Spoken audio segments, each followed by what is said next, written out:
चुंबकीय क्षेत्र की दिशा ज्ञात करने के नियम। हाँ, ज्ञात करने के नियम। चुंबकीय क्षेत्र हम लोग पढ़े हैं ना, तो चुंबकीय क्षेत्र की कुछ ना कुछ दिशा होगी, तो उस दिशा को ज्ञात करने के नियम हम लोग को जानना है।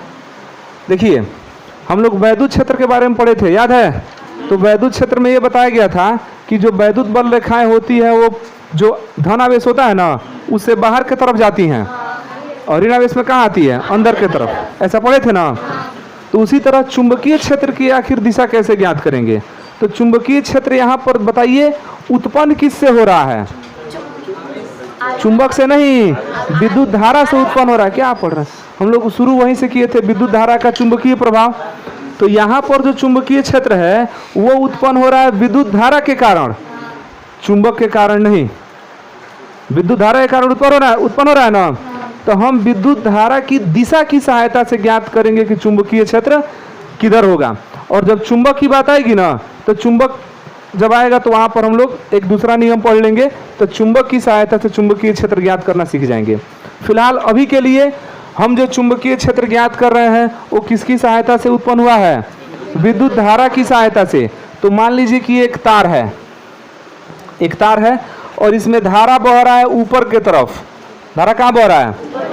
तो हमको इस विद्युत धारा के कारण जो यहाँ पर चारों ओर जो चुंबकीय क्षेत्र उत्पन्न हुआ है, उस चुंबकीय क्षेत्र की दिशा ज्ञात करनी है कि वो एंटी क्लॉकवाइज है कि क्लॉकवाइज है। कोई तार है और उस तार में एक तार था जी, वहाँ है, ले आओगे तो तार में धारा प्रवाहित होने के कारण हम चुंबकीय क्षेत्र की दिशा निकालेंगे। तो मान लीजिए कि एक तार हमारे पास है और हर सामान का एक समय आता है। ये कितना दिन से खराब पड़ा हुआ था, आज इसका उपयोग। तो देखिए, ये हमारे पास तार है, यही है, और इसको ऐसे रख दिए हैं। धारा मान लीजिए जा रहा है कहाँ पर? ऊपर के तरफ। धारा कहाँ जा रहा है? तो इस चालक तार के चारों ओर चुंबकीय क्षेत्र उत्पन्न होगा ना। हमको इसकी दिशा ज्ञात करनी है, तो हमको ये पता होना चाहिए कि धारा किधर जा रहा है, धारा किधर जा रहा है। तो फिलहाल अभी हम कहाँ मान रहे हैं? तो धारा हमारा ऊपर की तरफ जा रहा है ना। तो हम लोग क्या करेंगे कि दाहिना हाथ का जो अंगूठा है इसको इस तरह से फैलाएंगे कि बाकी शेष 4 अंगुलियों के क्या हो? लंबवत हो। इसको मतलब सीधा फैला लेना इस तरह से, और उसके बाद इस अंगूठा को रखना है धारा की दिशा में। कहाँ रखना है? तो धारा कहाँ जा रहा है? तो हम अंगूठा को रख दिए धारा की, और अब तार को अगर पकड़ना होगा तो हमको उंगली को ऐसे ना घुमाना पड़ेगा, ऐसे घुमाना पड़ेगा। तो अंगूठे को धारा की दिशा में रखकर तार को जो पकड़ने पर इस अंगुलियों की जो लपेटने की दिशा है, इस लपेटने की दिशा ही क्या होगी? चुंबकीय क्षेत्र की दिशा होगी। मतलब अगर धारा अगर आपका ऊपर की तरफ जा रहा है ना, तो ये जो चुंबकीय क्षेत्र होगा वो ऐसे होगा। मतलब कि अगर ऐसे कहें तो क्लॉकवाइज ना हुआ। देख लीजिए, ऐसे ऐसे हो रहा है ना, ये क्या है? क्लॉकवाइज है, ये क्लॉकवाइज है। अगर धारा कहाँ जा रहा है? नीचे की तरफ जा रहा है, तो अंगूठा हमारा कहाँ रहेगा? तब इस तार को पकड़िए, तो देख रहे हैं। अब ऐसे ना तो हम पकड़ रहे हैं, मतलब कि ये चुंबकीय क्षेत्र ऐसे जाएगा, फिर ऐसे आएगा, फिर ऐसे जाएगा, फिर ऐसे आएगा, फिर ऐसे जाएगा। समझ पा रहे हैं? आसान है कि नहीं है? केवल अंगूठे को कहाँ रखना है? खुला तार नहीं पकड़ना है। खुला तार नहीं पकड़ना है। अच्छा, खुला तार का तब दूर से देख लेंगे। खुला तार मान लीजिए धारा इधर जा रहा है ना, अंगूठा को उधर कर लेंगे, तब अपने मन में मोड़ लेंगे इसको। ऐसे जा रहा है ना, तो चुंबकीय क्षेत्र हमारा ऐसे जाएगा, ऐसे जाएगा, फिर नीचे से निकलेगा, फिर ऐसे जाएगा, फिर नीचे से निकलेगा, ऐसे जाएगा चुंबकीय क्षेत्र। किसे? इसे क्यों करना है? दाहिने हाथ से नियम है, तो हम लोग बाएं हाथ से क्यों लगाएंगे? जो लेफ्ट हैंडर होगा वो भी राइट हैंड से प्रयोग करेंगे, उसके लिए अलग से नियम नहीं है। लेफ्ट हैंड का दाहिने हाथ का नियम है ना, तो दाहिने हाथ में क्या करना है? इसको बोलते हैं अंगूठे का नियम। ये कौन सा नियम है? अंगूठा कहाँ रहेगा? धारा की दिशा में। तो मान लीजिए कैसे है, धारा इधर जा रहा है ना, है ना, तो अंगूठा इधर रहेगा ना। तो अंगूठा इधर रहेगा तो हमारा अंगूठा इधर हो गया। अब इसको लपेटने की दिशा क्या होगी ना, तो चुंबकीय क्षेत्र ऐसे होगा। ऐसे होगा इस तरह से। अगर इस तरह से देखें तो ये वाला जो हुआ एंटी क्लॉक है, एंटी क्लॉकवाइज। तो दिशा समझ जाएंगे, क्लॉकवाइज और एंटी क्लॉकवाइज। दूसरा चीज, कभी कभी ऐसा होता है ना कि एक कुंडली हो जाता है। कुंडली समझते हैं? कुंडली, हाँ, नागिन होती है ना, हमको नागिनों पर विशेष भरोसा है। चलिए देखिए, ये चालक तार पर लपेट दिया गया, चालक तार को लपेट दिया चालक पदार्थ पर, देख रहे हैं? ये जो बना, एकदम बढ़िया से लपेटना है, इसको बोलते हैं कुंडली। देखिए, एक तार इधर से निकला है और एक तार इधर से निकला है। अब इसमें भी तो धारा बह सकता है, नहीं जी? तो इसका चुंबकीय क्षेत्र तब कैसे निकालेंगे? ये भी तो चुंबकीय क्षेत्र उत्पन्न करेगा। इसको बोलते हैं धारावाही परिनालिका। क्या बोलते हैं? धारावाही। किसी अचालक पदार्थ या लोहे के क्रोड पर जब हम तांबे के चाहे कॉपर के तार को लपेट करके कुंडली बनाते हैं ना, तो इसको बोलते हैं धारावाही परिनालिका। परिभाषा जानते हो ना परिनालिका का?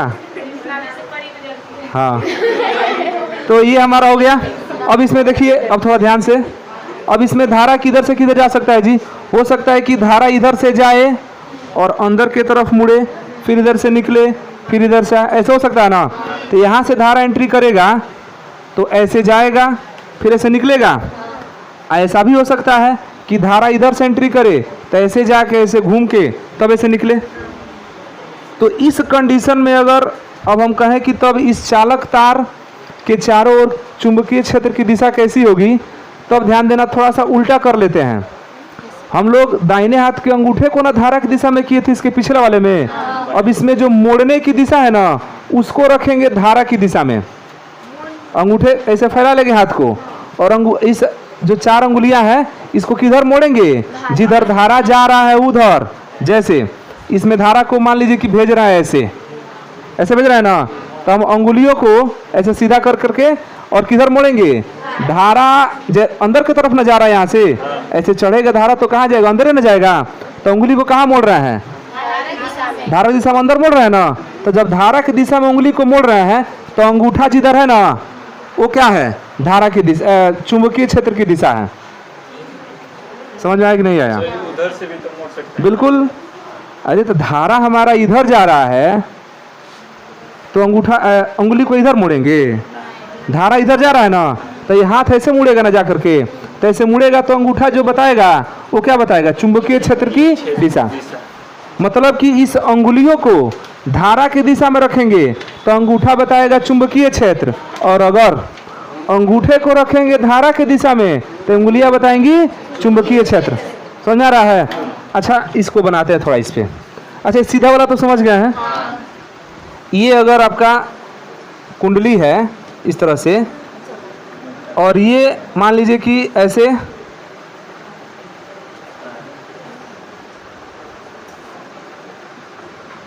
ऐसे आ रहा है, तो इधर से मान लीजिए कि धारा गलत हो गया।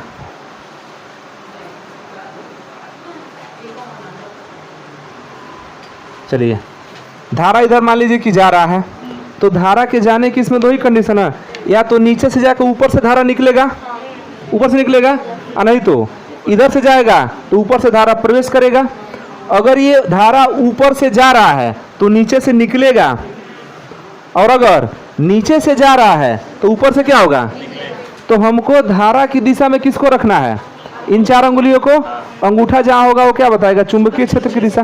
तो इस पर मान लीजिए कि धारा, मान के चलिए कि यहाँ से निकल रहा है, इसका मतलब कि नीचे से जा रहा है और ऐसे ऊपर की तरफ निकल रहा है, फिर नीचे से जा रहा है, ऊपर की तरफ क्या हो रहा है? निकल रहा है।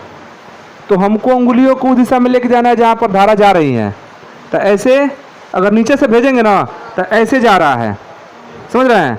तो अंगूठा इधर जा रहा है ना, मैंने चुंबकीय क्षेत्र कहाँ होगा? इधर होगा। अब कोई कहे कि नहीं हम इधर से भेजेंगे, तो कोई बात नहीं, भेजिए इधर से। ऐसे जा रहा है तभी तो अंगूठा इधर जा रहा है। देखिए अंगूठा हो रहा है ना इधर, चुंबकीय क्षेत्र इधर रहेगा। मतलब कि धारावाही कुंडली में जब आप चुंबकीय क्षेत्र की दिशा निकालेंगे तो धारा की दिशा में किसको रखेंगे? उंगलियों को।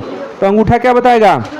चुंबकीय क्षेत्र। और अगर सीधा चालक तार है तो धारक दिशा में किसको रखेंगे? तो अंगुलियों को जो मोड़ने की दिशा होगी वो क्या बताएगी? कंफर्म है? लिखिए, के स्क्रू होता है, वो नहीं होता इसमें। मैक्सवेल के स्क्रू का नियम, तो मैक्सवेल के स्क्रू नियम, स्क्रू नहीं, हेडिंग नहीं, इसको लिखाना नहीं है, समझ लीजिए बस। स्क्रू नियम में क्या है, किस तरह का स्क्रू होता है जिसको हम लोग पेंच बोलते हैं, ऐसे नहीं होता है जी, पेंच होता है, इसमें कुछ घातें बनी होती है इस तरह से, तभी ना कसाएगा। तो हमको करना क्या है कि अगर मैक्सवेल के स्क्रू नियम से अगर आप निकालना चाहते हैं चुंबकीय क्षेत्र की दिशा, तो क्या करते हैं कि इसके नोक को हम उधर रखते हैं जिधर धारा जा रही है। नोक को कहाँ रखते हैं? कहाँ सो रहा है? हाँ, प्रमाण दिखाएं। अच्छा, मनन कर रहा है, चिंतन कर रहा है। अब नहीं टोका जाएगा, सबको पहले तका के दिखाया जाएगा, देखो सो रहा है।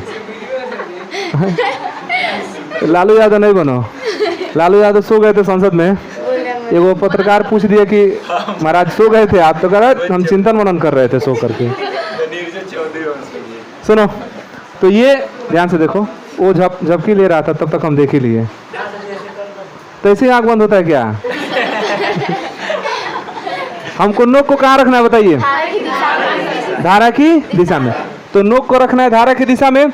और ध्यान देना, हमको इसको पेचकस से घुमाना है, नीचे से पेचकस लगा के घुमाना है, और घुमाना इस तरह है कि नोक जाए धारा की दिशा में। तो अगर धारा ऊपर की तरफ जा रहा है तो नोक हम कर दिए ऊपर, और पेचकस लगाएंगे, और लगा करके इसको ऊपर की तरफ ले जाना होगा, तो ऐसे ना घुमाना पड़ेगा। तो पेचकस जो घुमाने की दिशा है ना, वो बताएगा चुंबकीय क्षेत्र की दिशा। हाँ, पेचकस जो घुमाने की दिशा है वो क्या बताएगा? तो पेचकस ऐसे घूमेगा ना, तो जब ऐसे घूमेगा मतलब चुंबकीय क्षेत्र ऐसे है।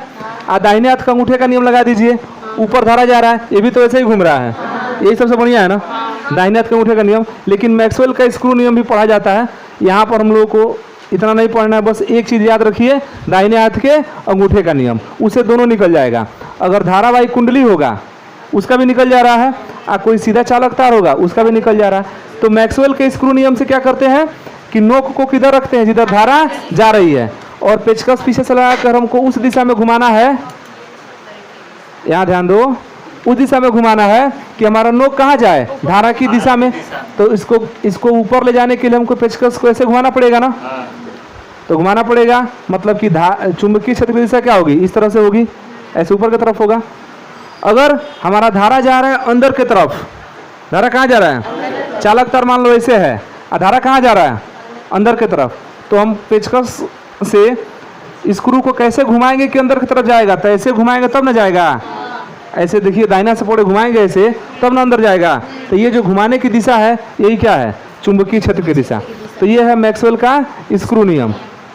हम लोग इस नियम को, चाहे कोई भी नियम है, बस इतना चीज़ के लिए ही निकाल रहे हैं कि हम कहीं पर धारा चुंबकीय क्षेत्र की दिशा क्या कर लें, ज्ञात कर लें। लेकिन ये परीक्षा में नहीं पूछेगा, अब ये 10th लेवल का है। बाकी जो दाहिने हाथ के अंगूठे का नियम है ये पूछ सकता है परीक्षा में, और नहीं तो बाकी हम जब सवाल बनाएंगे तो वहाँ पर या कहीं पर कोई उपकरण पढ़ेंगे तो वहाँ पर चुंबकीय क्षेत्र की दिशा को ज्ञात करने के लिए नियम यूज में आएगा। तो इसको लिखना नहीं है, बाकी हम लोग कल पढ़ेंगे।